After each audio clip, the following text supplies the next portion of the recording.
ಏನು ಅನಿಸುತ್ತೋ ಅದು ಮಾಡಬೇಕು. ಲೈಫಲ್ಲಿ ಉದ್ಧಾರ ಆಗಬೇಕು ಅಂದರೆ ಮಗ ಎರಡೇ ಸೀಕ್ರೆಟು. ಇಲ್ಲ ನಿನಗೆ ಅನಿಸ್ದಂಗೆ ಮಾಡು, ಇಲ್ಲ ಯಾವನಾದರೂ ಹೇಳ್ದಂಗೆ ಮಾಡು. ನೀನು ಅನಿಸ್ದಂಗೂ ಮಾಡಲ್ಲ, ಯಾವನಾದರೂ ಹೇಳ್ದಂಗೂ ಮಾಡಲ್ಲ, ಅದಕ್ಕೆ ಎಲ್ಲೂ ಇಲ್ದಂಗೆ ಆಗೋಗ್ತಾ ಇದ್ದೀವಿ.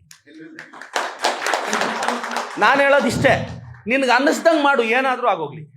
ಇಲ್ಲ ಯಾರಾದರೂ ಹೇಳ್ದಂಗಾದರೂ ಮಾಡು, ಏನಾದರೂ ಆಗೋಗ್ಲಿ. ಬಟ್ ಈ ಅವೆರಡೇ ಮಾಡಬೇಕು.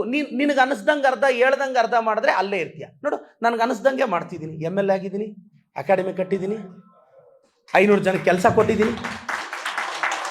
ನನ್ನ ಬ್ಯಾಚಲ್ಲಿ ಎಷ್ಟೋ ಜನ ಸ್ನೇಹಿತರು ನನಗಿಂತ ಬುದ್ಧಿವಂತರು, ನನ್ನ ಕ್ಲಾಸ್ ಟಾಪರ್ಸು, ಸಿಕ್ಕಾಪಟ್ಟೆ ಟ್ಯಾಲೆಂಟು.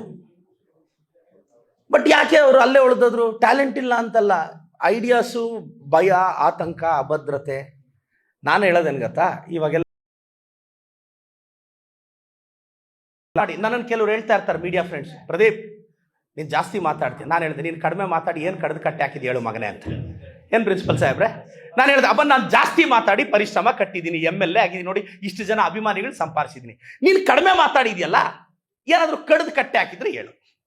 ನೀನು ಕಡಿಮೆ ಮಾತಾಡಿ ಏನು ಕಡ್ದು ಕಟ್ಟೆ ಹಾಕಿಲ್ಲ, ಜಾಸ್ತಿ ಮಾತಾಡೋನು ಮಾತಾಡಕ್ಕೆ ಬಿಡ್ತಿಲ್ಲ ಅಲ್ವಾ? ನಿನಗೇನು ಅನಿಸುತ್ತೋ ಅದು ಮಾಡು. ಬಿ ಸ್ಟ್ರಾಂಗ್, ಧೈರ್ಯ ಇರಬೇಕು. ಏನಿದೆ ಕಳ್ಕೊಳ್ಳೋಕ್ಕೆ? ರೇ ಶಾನ ಆಶ್ಲ ಅಂತ ಪೆಟ್ಕೋದಂಡಪ್ಪ ಆಡ್ಬಿಡ್ಲಿಕ್ಕೆ ಶಕ್ತಾನು.